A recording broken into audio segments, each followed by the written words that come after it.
My wife demanded an open marriage, expecting me to accept her sleeping with other men. I told her I'd compare her to other women instead. She wasn't ready for that. 47,000 of my money gone. She had no idea what I'd do next. My name is Ryan Parrish. I'm 43 years old, and I own 4 coffee shops in Portland, Oregon. It's not glamorous work, but it's honest. I built those shops from nothing, one espresso machine at a time. Early mornings, late nights, burned hands, and endless spreadsheets. But it gave my family a good life. A house in a decent neighborhood, college funds for the kids, vacations every summer. Nicole, my wife of 19 years, ran her own business too. She'd built a successful photography studio over the past 8 years, specializing in family portraits and weddings. At 42, she looked better than she had in her 20s.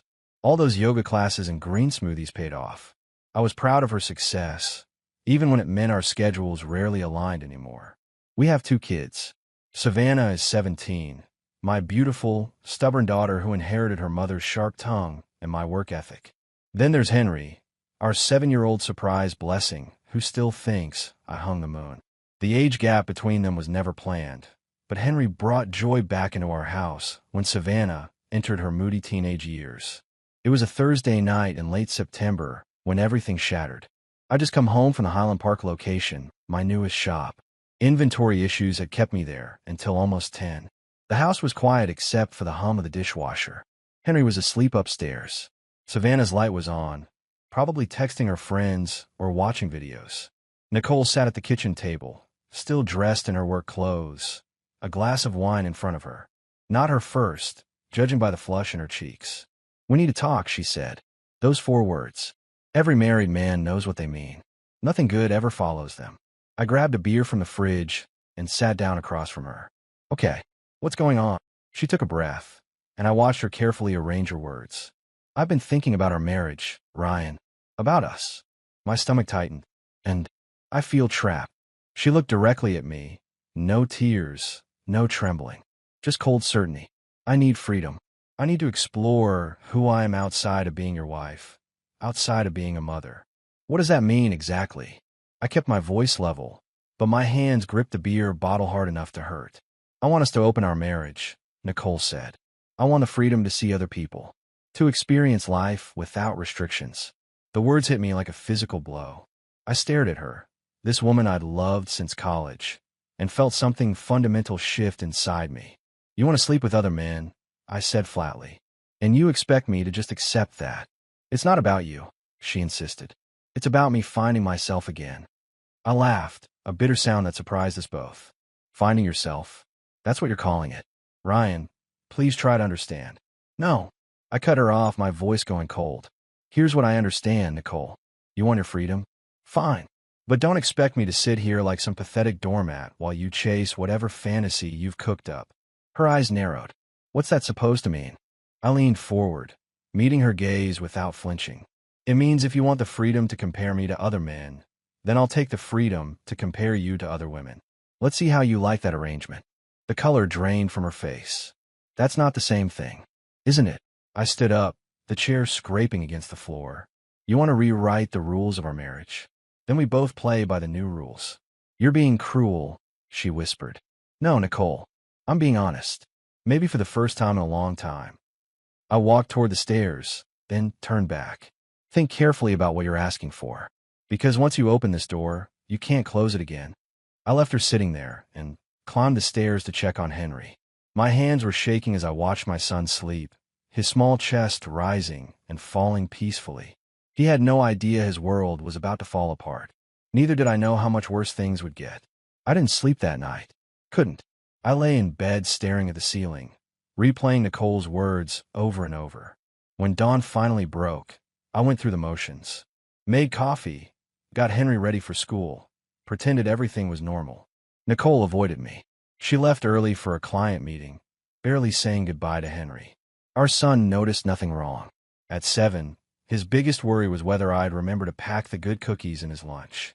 After dropping Henry at Riverside Elementary, I drove to my flagship shop on Morrison Street. The morning rush kept me busy for a while, but my mind kept drifting. Something Nicole had said bothered me. Not just the request itself, but how prepared she'd seemed. like she'd rehearsed it. People don't wake up one morning and decide to blow up their marriage. They think about it, plan it. I started paying attention. That evening, Nicole came home late again. She claimed a wedding consultation ran long, but there was something off about the way she said it. Too casual, too rehearsed. When she went to shower, she left her phone on the kitchen counter. I'm not proud of what I did next, but desperate times and all that. Her phone was unlocked. I opened her messages and felt my stomach drop.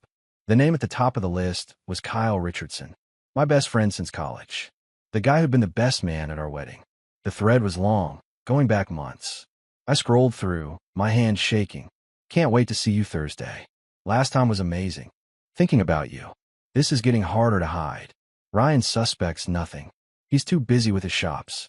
I sat down hard, the phone trembling in my grip. There were dozens of messages. Arrangements to meet. Intimate details that made me sick. And the most recent one, from yesterday. I need more money for rent this month. Can you help? Nicole had been paying him. My wife was paying my best friend for sex. The shower shut off upstairs. I quickly put the phone back, my mind racing. How long had this been going on? The messages went back at least 4 months, maybe longer if she deleted earlier ones. I thought about Kyle. We'd known each other for over 20 years. He'd been struggling financially since his divorce 2 years ago, working odd jobs, barely making ends meet. I'd helped him out a few times, loaned him money he never paid back. Now I knew why Nicole had been so generous with our charity toward Kyle. I heard her footsteps on the stairs. She walked into the kitchen in her robe, hair wet, completely oblivious. "Did you eat?" she asked, opening the refrigerator. I studied her face. The face I'd woken up next to for 19 years. How had I not seen this? "Not hungry," I said. She shrugged, pulling out leftovers. "Suit yourself. I have an early shoot tomorrow, so I'm going to bed soon." "Another wedding?" I asked, keeping my voice neutral. "Engagement photos. Young couple, very sweet." She smiled, warming up her food. "They remind me of us, actually, back when we were young and everything was simple." The audacity of it staggered me. She was standing there, lying to my face, comparing cheating with my best friend to our early days together. "Yeah," I said quietly. "Back when we meant our vows." She looked at me sharply. "What's that supposed to mean?" "Nothing. Just thinking about how things change." I stood up, grabbing my keys. "I'm going to check on the Highland Park location. Don't wait up." I didn't go to the shop. I drove to a parking lot overlooking the Willamette River and sat there for 2 hours, staring at the water, trying to figure out my next move. Nicole wasn't just asking for an open marriage. She was already having an affair. With Kyle. And she'd been paying him for it. Using our money I'd earned through 70-hour work weeks and burned hands and endless stress. The betrayal was so complete, so thorough, that I actually felt numb. But underneath the numbness, something else was building. Something cold and calculating. If Nicole wanted to play games, I'd play. But I'd play to win. I pulled out my phone and started taking screenshots of everything I could access from the cloud backup of her messages. Every text, every photo, every damning word. She wanted her freedom. She was going to get exactly what she deserved. Nothing more, nothing less. The next morning, I woke up with clarity I hadn't felt in months. Nicole's betrayal wasn't just painful anymore. It was tactical ammunition, and I intended to use every round. I started by calling my accountant, Richard Blake. We'd worked together for 8 years, and I trusted him completely. "Richard, I need you to pull together a complete financial picture," I said from my office at the Morrison Street shop. "Everything. Business accounts, personal accounts, investments, property values. All of it. Everything okay, Ryan?" His concern was genuine. "No, but it will be. How fast can you get me those reports?" "Give me 3 days." "Should I be worried about something specific?"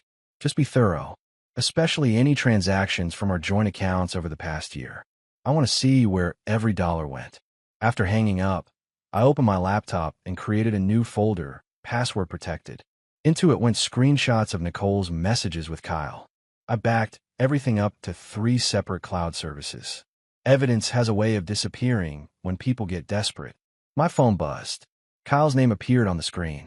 "Hey man, want to grab a beer tonight?" His text read, "Been too long." The nerve of this guy. He was sleeping with my wife, taking her money, and still pretending to be my friend. I typed back, "Can't tonight. Rain check." "Sure thing." How's Nicole doing? Haven't seen you guys in a while. My jaw clenched. I wanted to drive to his apartment and put my fist through his face. But that wasn't the play. Not yet.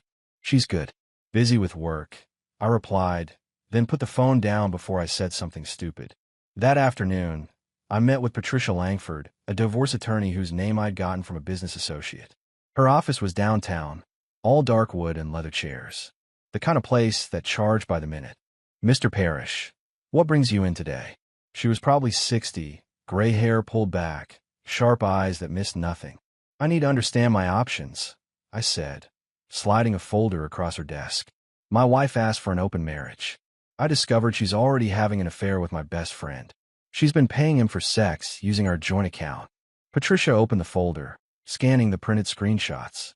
Her expression didn't change, but I saw her eyebrow raise slightly. How long have you been married? 19 years.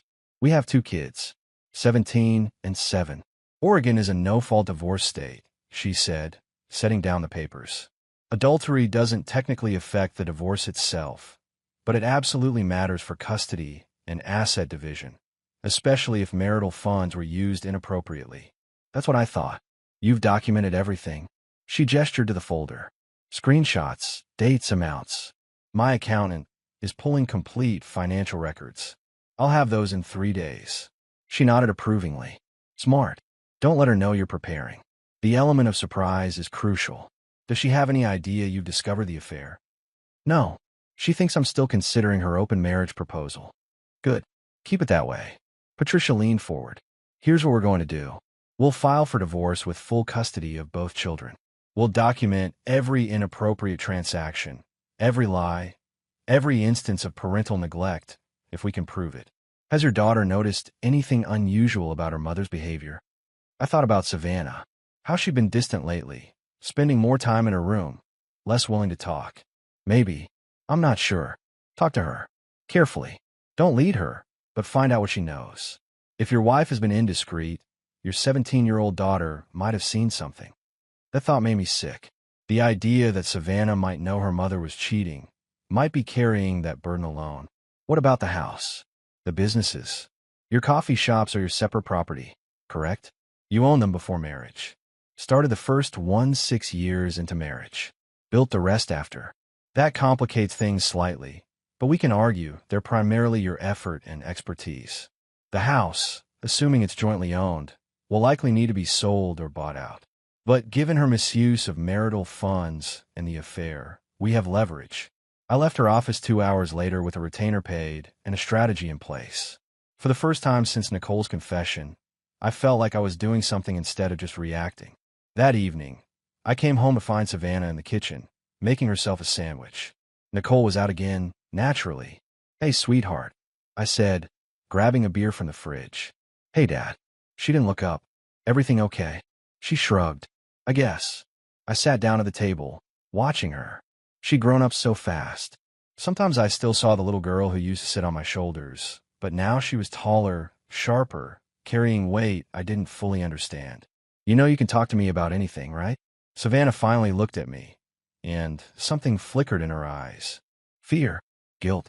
I know, she said quietly. Even if it's hard. Even if you think it might hurt me. Her hand stilled on the sandwich. Dad, She stopped, tears suddenly welling up. I stood, moving to her side. What is it, honey? I can't, she whispered. I promised. My heart sank. Promised to, but I already knew the answer. Savannah started crying in earnest, her shoulders shaking. I pulled her into a hug, and she collapsed against me like she used to when she was little. It's okay, I said softly. Whatever it is, it's okay. It's not okay, she sobbed. Nothing's okay, and it's my fault. I guided her to the table, sitting down beside her. Tell me, whatever you promised, I need to know. She wiped her eyes, mascara smearing across her cheeks. For a long moment, she just stared at the table. Then, in a voice barely above a whisper, I've known about Mom and Kyle for 3 months. The confirmation hurt, even though I'd suspected. How did you find out? I came home early from school one day. You were at the Highland Park location. Henry was at a play date. I walked in and heard them upstairs. In your bedroom. She started crying again. I just left. Stayed at Emma's house until Mom texted asking where I was. My hands clenched into fists under the table. In our bedroom. In our home. What happened after that? I kept my voice level, not wanting to scare her into silence. Mom figured out I knew. She came to my room that night and told me it wasn't what I thought.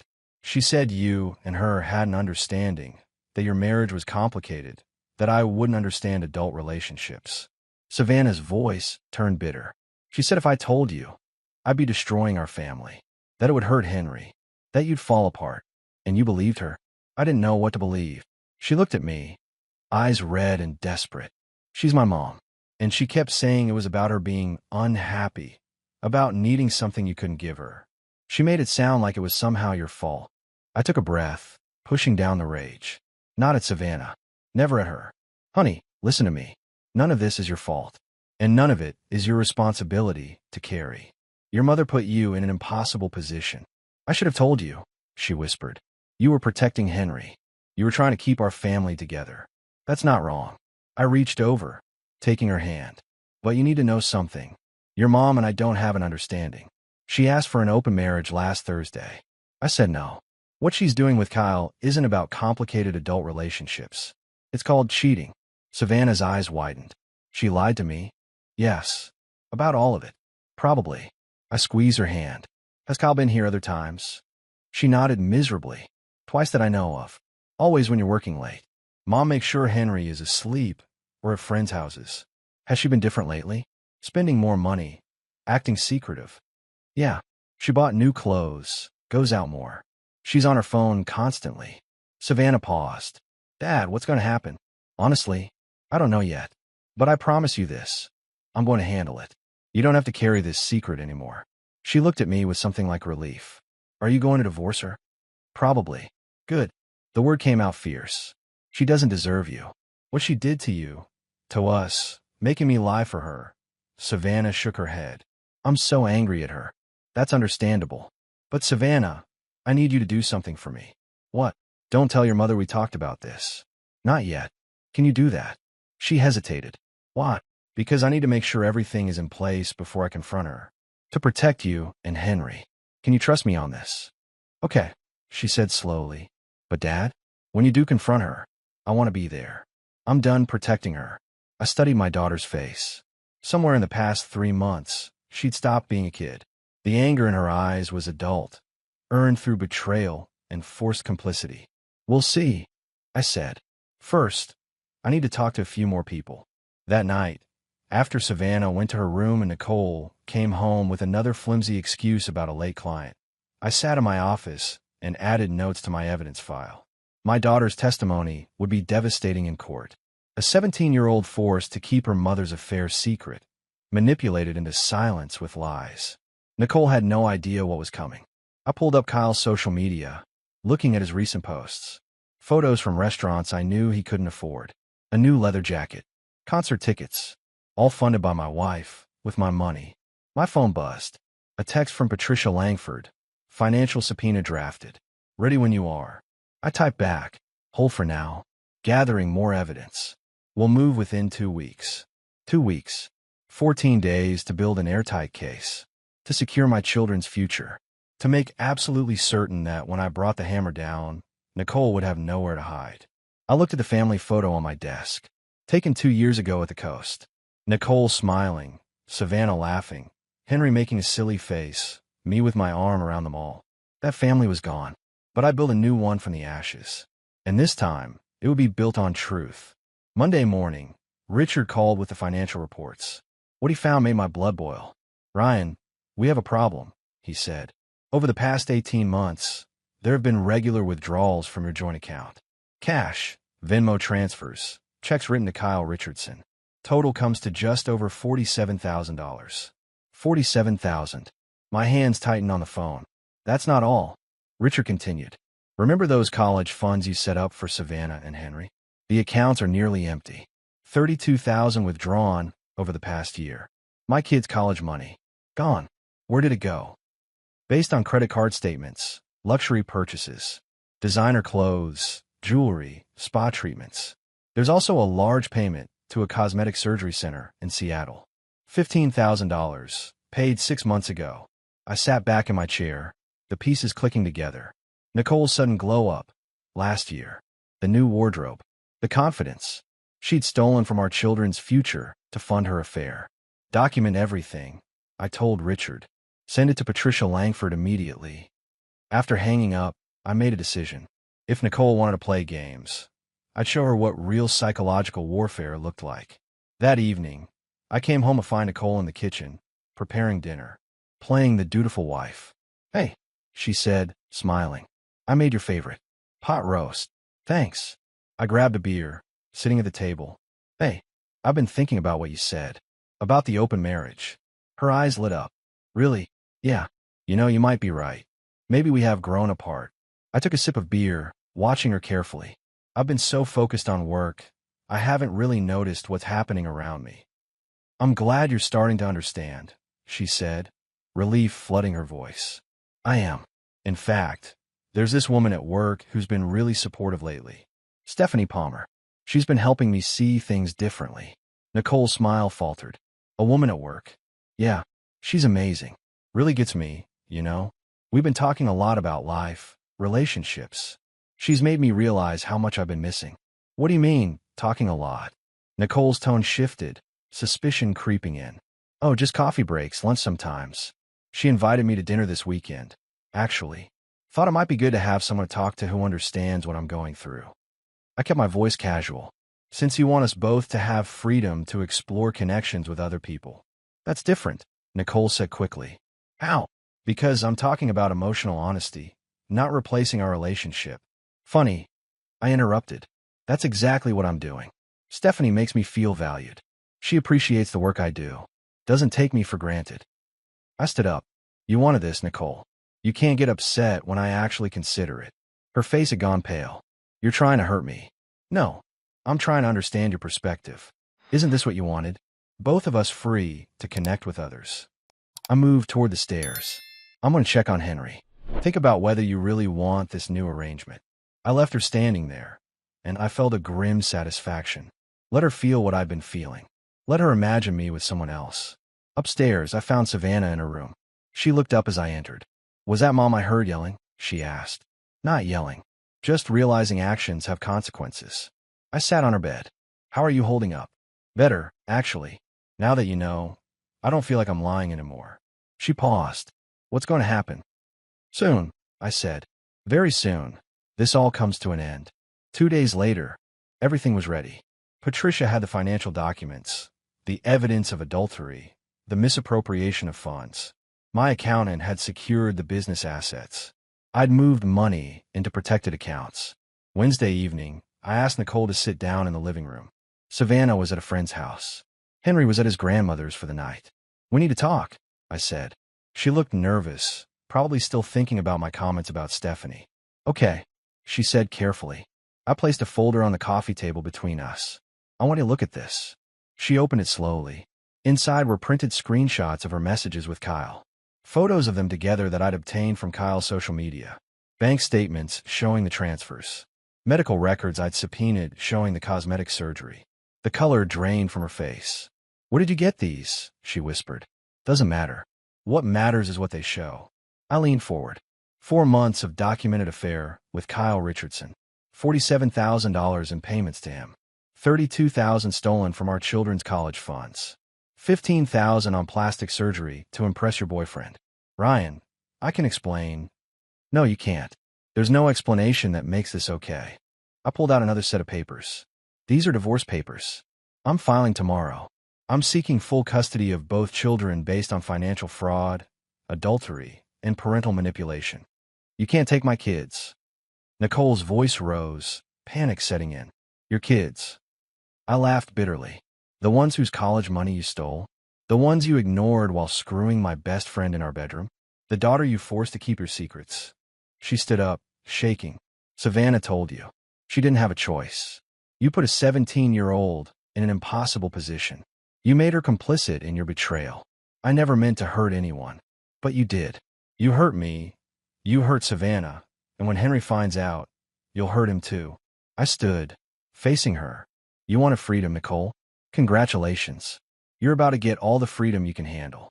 No husband, limited custody, and a destroyed reputation. Please, Ryan, We can fix this. I'll end things with Kyle. I'll pay back the money. It's too late. You made your choice when you climbed into bed with my best friend. When you stole from our children. When you looked me in the eye and lied. Over and over. Nicole collapsed onto the couch, sobbing. What about the house? The business? The coffee shops are mine. The house will be sold. You'll get your share, minus what you stole, minus legal fees. If you fight me on custody, I'll make sure every detail of this becomes public record. You're destroying everything, she cried. No, Nicole. You destroyed everything. I'm just making sure there's something left for the kids. I walked toward the door, then turned back one last time. Kyle's broke, by the way. Whatever you thought you had with him. It was just him using you for money. He told me everything once I showed him the evidence I gathered. Even gave a deposition for my lawyer. That was a lie. I hadn't confronted Kyle yet. But the look on Nicole's face made it worth it. She stared at me, broken and defeated. And for a moment I almost felt sorry for her. Almost. The divorce papers were filed Thursday morning. By Thursday afternoon, Nicole knew. Her lawyer called Patricia, demanding a meeting. I refused. Friday, I was at the Morrison Street location when Stephanie walked in. I hadn't seen her since mentioning her name to Nicole, using her as psychological leverage. Ryan, hi, she said, approaching the counter with a smile that seemed too bright. I've been meaning to stop by. Stephanie, what can I get you? Just a latte, and maybe a minute of your time. She leaned on the counter, her perfume noticeable even over the coffee aroma. I heard about you and Nicole. I'm so sorry. News traveled fast. Thanks. It's been rough. I can imagine.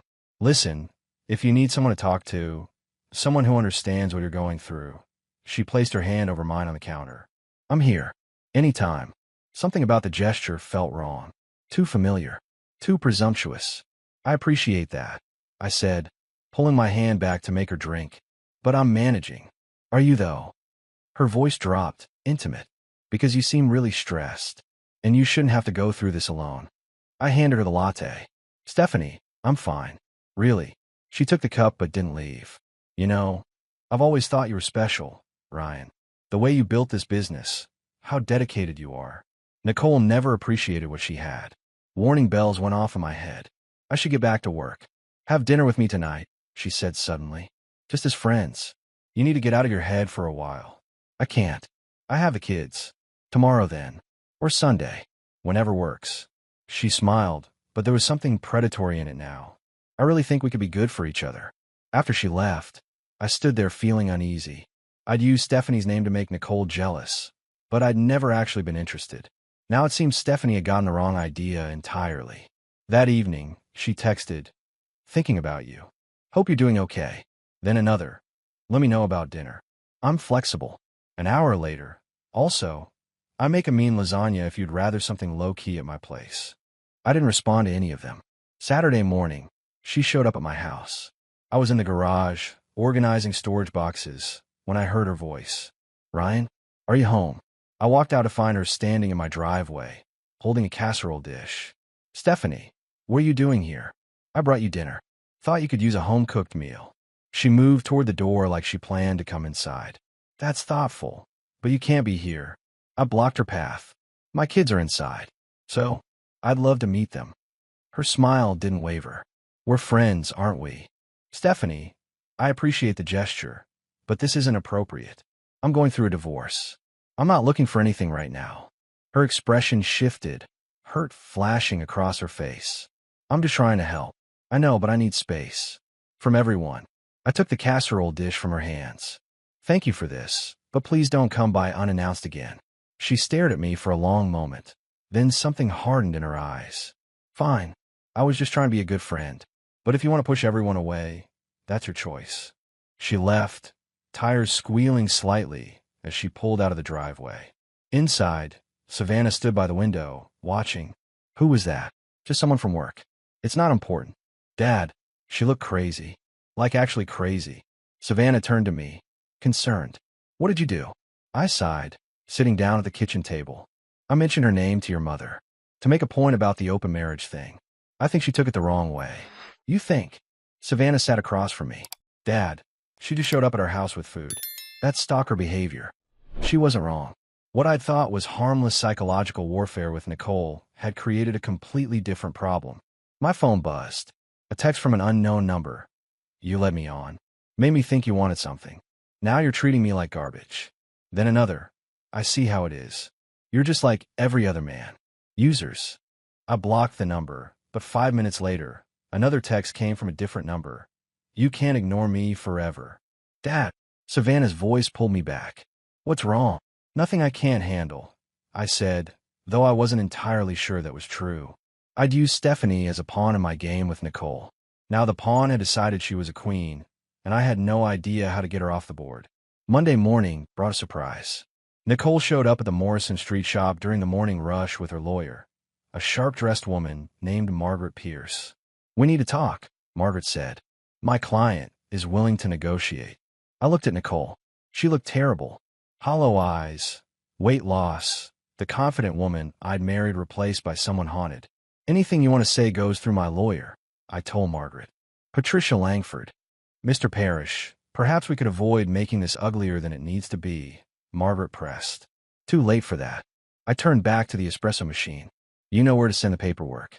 They left, and my manager, Tom, whistled low. "That was Cole, boss. She stole from our kids' college funds. Cole doesn't begin to cover what she deserves." That afternoon, Patricia called with news. "Nicole's lawyer wants to settle. She's offering to give you primary custody of both children in exchange for keeping the house and half the business assets." "No deal. She gets nothing from my business. Those shops are mine." Ryan, in Oregon, businesses built during marriage are considered marital property. Built with my sweat, my time, my investment. She contributed nothing except spending the profits. I was firm. "If she want to fight, we'll fight. But I'm not giving her half of what I built." "Understood. I'll convey your position. But be prepared. This is going to get expensive." She wasn't kidding. Over the next week, legal bills piled up. Depositions were scheduled. Financial audits intensified.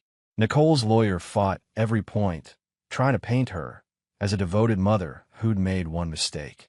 Then Savannah's deposition happened. I wasn't allowed in the room, but Patricia told me afterward. "Your daughter destroyed their case." She detailed everything. The affair, being forced to keep secrets, her mother's emotional manipulation. She even mentioned the times Nicole brought Kyle to the house while you worked. How did Nicole react? Broke down crying. Her lawyer actually requested a recess. Patricia's expression was grim. But there's something else. Nicole's lawyer is now claiming you're turning your daughter against her mother. They're arguing parental alienation. That's ridiculous. Savannah's telling the truth. I know, but they're going to make it ugly. They have to. It's their only play. The hearing was set for 3 weeks out. In the meantime, I had temporary custody of both kids. Nicole got supervised visitation twice a week. The first visit was at a community center, a social worker present. Henry came home confused. "Why was that lady there watching us?" "It's just to make sure everyone's safe, buddy." Mom cried a lot. She said you're being mean to her. I knelt down to his level. "Your mom and I disagree about some grown-up things. But I'm not being mean. I'm protecting you and your sister." "From what?" "How do you explain to a 7-year-old that his mother stole his future and cheated on his father?" "You don't." "From things you don't need to worry about." Meanwhile, Stephanie's harassment continued. She'd been fired from her position after showing up drunk at the office, making a scene about me, using her. But that only made things worse. Now she had time to focus her attention entirely on me. She'd show up at random coffee shop locations, send emails to my business account, even tried to friend Henry's school on social media, which triggered a call from the principal. I filed a restraining order. At the hearing, Stephanie showed up in person, claiming I'd promised her a relationship, and then abandoned her when my wife found out. "Your Honor, I have text messages showing Mr. Parrish never initiated contact with Ms. Palmer beyond workplace discussions." My lawyer presented the evidence. Every message from him is either non-responsive or explicitly asking her to stop contacting him. The judge granted a temporary restraining order. Stephanie had to stay 500 feet away from me, my children, my home, and my businesses. As we left the courthouse, she screamed at me from across the parking lot. "You destroyed my life. All I did was care about you." Security escorted her away, and I wondered how a simple psychological tactic had spiraled so completely out of control. But that was nothing compared to what Nicole's lawyer had planned for the custody hearing. When I arrived at court 3 weeks later, I found out they'd called Kyle Richardson as a witness. My former best friend was going to testify, and from the smirk on Margaret Pierce's face, whatever he was about to say wasn't going to help my case. The courtroom was smaller than I expected. Fluorescent lights, worn carpet, the smell of old paper, and anxiety. I sat beside Patricia, watching Nicole and Margaret at the opposite table. Nicole wouldn't look at me. The judge, a stern woman in her 60s named Judge Harrison, called Kyle Richardson to the stand. My former best friend walked in looking like he'd aged 10 years. Thinning hair, cheap suit, the confidence he used to carry completely gone. He avoided my eyes as he took the oath. Margaret began her questioning. Mr. Richardson, how long have you known the Parrish family? 22 years. Ryan and I met in college. And you've maintained a friendship throughout that time? Yes. We were close. Best friends. Mr. Richardson, Mrs. Parrish's husband has accused her of having an inappropriate relationship with you. Can you tell the court about the nature of your relationship with Mrs. Parrish? Kyle shifted uncomfortably. Nicole and I became close over the past year. We talk a lot. She was unhappy in her marriage. Did this relationship become physical? He hesitated. Yes. And did Mrs. Parrish pay you money during this time? She helped me out financially. I was struggling after my divorce. Lost my job. She was being a friend. So you're saying the money wasn't payment for sexual favors? Objection. Patricia stood, leading the witness. Sustained, Judge Harrison said. Rephrase, Miss Pierce. Margaret nodded. Mr. Richardson, why did Mrs. Parrish give you money? Because I needed help. She saw I was drowning and threw me a lifeline. That's the kind of person Nicole is. Caring. Generous. I felt my jaw clench. He was painting himself as a victim and Nicole as a saint. Patricia stood for cross-examination. Mr. Richardson, you testified that you and Mrs. Parrish became close over the past year. Can you be more specific about when the sexual relationship began? Around February. February. And when did the financial assistance begin? Kyle's face reddened. Around the same time. Interesting timing. Can you tell the court how much money Mrs. Parrish gave you in total? I don't know exactly. Patricia placed bank statements in front of him. According to these records, $47,000 over 18 months. Does that sound accurate? If that's what the records show. Mr. Richardson, you testified Mrs. Parrish was being a caring friend. Did Mr. Parrish know about this friendship? No. Did he know you were sleeping with his wife? No. Did he know you were taking money from the joint account he worked 60-hour weeks to fill? Kyle's voice dropped. No. So Mrs. Parrish was caring and generous with her husband's money, behind her husband's back, while sleeping with his best friend. Is that an accurate summary? Margaret objected, but the damage was done. The jury, wait, no, this was a bench trial. The judge's expression said everything. She wasn't impressed. Patricia continued. Mr. Richardson, where did you and Mrs. Parrish conduct this affair? Different places, such as hotels mostly. Ever at the Parrish residence? Kyle went pale. Once or twice. When Ryan was working. Was the Parrish's 17-year-old daughter home during any of these encounters? I don't know. Maybe. So it's possible that Savannah came home and discovered her mother in bed with her father's best friend. I guess. You guess. Did Mrs. Parrish ever express concern about her daughter finding out? Kyle was sweating now. She said Savannah knew how to keep secrets. The courtroom went silent. Even Margaret looked shocked. She said her teenage daughter knew how to keep secrets. Patricia repeated slowly. Mr. Richardson, did it ever occur to you that manipulating a child into covering up an affair was harmful? I didn't manipulate anyone. But you knew Savannah was aware of the affair and keeping it from her father? Yes. And you continued the affair anyway, knowing this child was being forced to carry this burden? Kyle had no answer. Patricia returned to our table, and I saw Margaret lean over to whisper to Nicole. Nicole's face had gone ashen. The judge called Savannah next.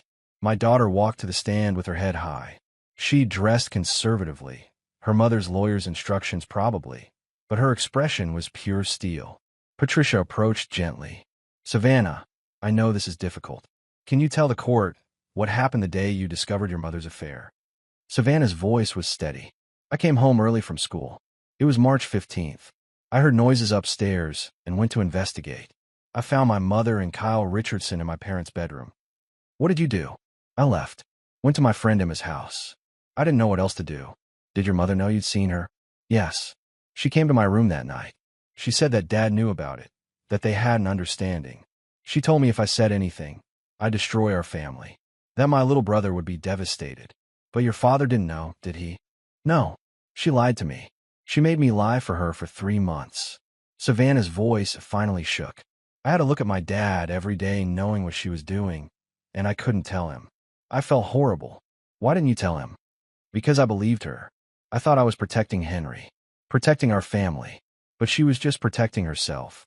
Margaret's cross-examination tried to paint Savannah as angry and vindictive, a teenager siding with her father out of adolescent rebellion. But my daughter didn't break. She answered every question honestly, tears streaming down her face, but her voice never wavering.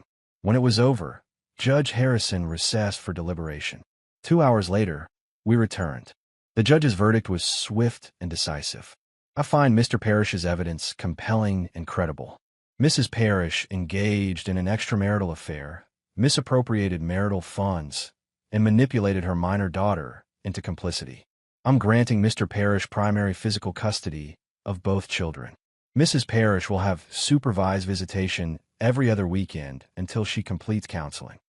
Nicole collapsed into sobs. Margaret held her up. As for assets, Judge Harrison continued. The coffee shop businesses are Mr. Parrish's separate property. The marital home will be sold, proceeds split 60-40 in Mr. Parrish's favor to compensate for misappropriated funds. Mrs. Parrish will repay $32,000 to the children's college funds within 5 years. It was over. Outside the courthouse, Savannah hugged me tight. We won, Dad. You won, I told her. You were so brave in there. I just told the truth. Patricia shook my hand. Congratulations, Ryan. This was one of the cleaner victories I've seen. That evening, I took both kids out for dinner. Henry didn't fully understand what had happened, but he knew he got to stay with me, and that was enough for him. Will Mom be okay? He asked over pizza. Eventually. She'll figure things out. Will we see her? Yes, buddy. Every other weekend. She's still your mom. He nodded, satisfied, and went back to his pepperoni. Savannah was quieter. What about Kyle? What about him? Are you going to stay friends? I thought about the man who'd betrayed me, who'd slept with my wife for money, who'd looked me in the eye and lied for months. No, that friendship is over. Good, she said simply. 8 months later, life had found a new rhythm. The house sold for a good price. I bought a smaller place closer to the kids' schools, used the profits to expand the coffee shop business, opened a 5th location. Nicole completed her counseling and slowly rebuilt her relationship with the kids. She'd lost her photography studio, couldn't afford it after the divorce settlement, and moved into a small apartment. We were cordial at exchanges, nothing more. Kyle moved to California. I heard through mutual acquaintances he was working construction, still struggling. I felt nothing about that information. He'd made his choices. Stephanie's restraining order became permanent after she violated it twice. Last I heard, she was in therapy, dealing with attachment issues. I hope she got the help she needed. As for me, I met someone, a regular customer named Rachel who came in every Tuesday for a vanilla latte. She was a teacher, divorced, funny and kind. We took things slow. The kids liked her. No rush, no pressure, just the possibility of something good. One Saturday morning, I was working at the Morrison Street location when Savannah stopped by before heading to a friend's house. Dad, can I have $20? I pulled out my wallet, handing her the cash. She hugged me. Love you, Dad. Thanks for fighting for us. Always, sweetheart. She left, and I stood there behind the counter, the morning sun streaming through the windows, the espresso machine humming, customers chatting at tables. This was my life now. Simpler, honest, built on truth instead of lies. My kids were safe, my business was thriving, and I'd learned that sometimes the strongest thing a man can do is walk away from what's destroying him.